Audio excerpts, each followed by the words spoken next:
Penyakit bernama kebencian. Sebuah esai. Jika pada hari ini kita menyaksikan atau mengalami ada satu kelompok menyatakan sikap terhadap hal yang belum jelas sekalipun, dengan mengikutsertakan emosi dan simbol-simbol identitas yang membuat dia merasa takut, yang membuat dia merasa kuat bersama kelompok yang dianggapnya sekaum, lalu kelompok yang lain meresponnya secara sama, itu bukan terjadi secara mendadak. Pada dasarnya, hukum sebab akibat masih berlaku di sini.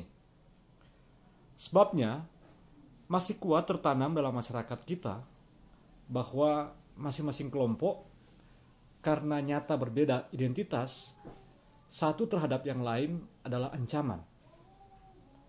Maka di balik relasi-relasi sosial yang di permukaan tampak baik-baik saja, sebenarnya mengendap rasa permusuhan satu dengan yang lainnya. Perbedaan identitas agama, etnis, dan ras secara sosiologis diterima sebagai keniscayaan. Tidak ada yang soal di situ. Tapi sejarah yang dipenuhi oleh persaingan, paham, dan doktrin serta ideologi yang selalu mesti menubuh pada kekuatan massa telah membuat identitas bertendensi politik dan ekonomis. Identitas selalu menjadi dekat dengan perebutan ruang kuasa. Sebetulnya dalam masyarakat kita, ini bersifat patologis. Penyakit itu adalah kebencian yang mengendap dalam masyarakat majemuk, yang sakit karena tidak memiliki imunitas melawan paham dan doktrin-doktrin palsu hasil rekayasa tafsir. Sesekali penyakit yang mudah menular itu menjadi epidemi atau pandemi kekerasan wacana atau fisik. Pada tingkat ini kebencian sebagai penyakit sosial telah menyerang sistem politik dan ekonomi. Jadilah semua sistem dalam masyarakat itu sakit. Wacana dan struktur bangunan sosial, politik, dan ekonomi menjadi ruang pertarungan kuasa. Pada semua yang sebetulnya sekuler ini, oleh penyakit kebencian, bias identitas itu, ia lalu menjadi sakral. Dengan begitu ia kemudian dapat dengan mudah menjadi berhala. Pada tingkat stadium yang mengkhawatirkan, penyakit sosial ini dapat membuat massa menjadi kehilangan rasa kemanusiaan dan kemampuan bernalar. Kekerasan dapat dengan mudah dilakukan atau terjadi hanya oleh 1-2 kalimat pesan hoax di media sosial. Emosi yang sebenarnya memang ada pada setiap individu tak lagi dapat dikontrol oleh nalar dan nurani.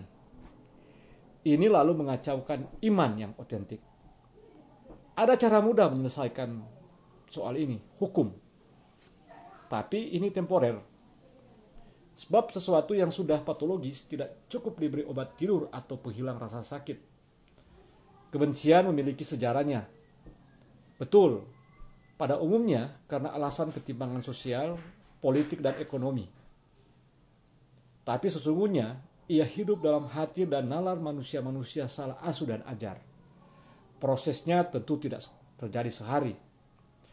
Maka ia mesti diselesaikan dengan cara terapi hati, nurani, dan nalar.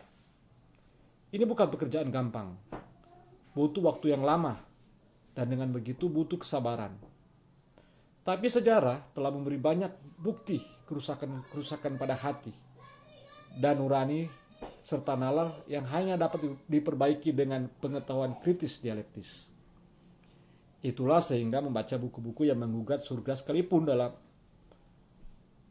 adalah tetap penting. Karena dengan begitu, kita dapat melatih generasi untuk memiliki kemampuan berbicara tentang keseharian yang dinamis majemuk dengan kekekalan yang kaku dan beku secara kritis dialektis.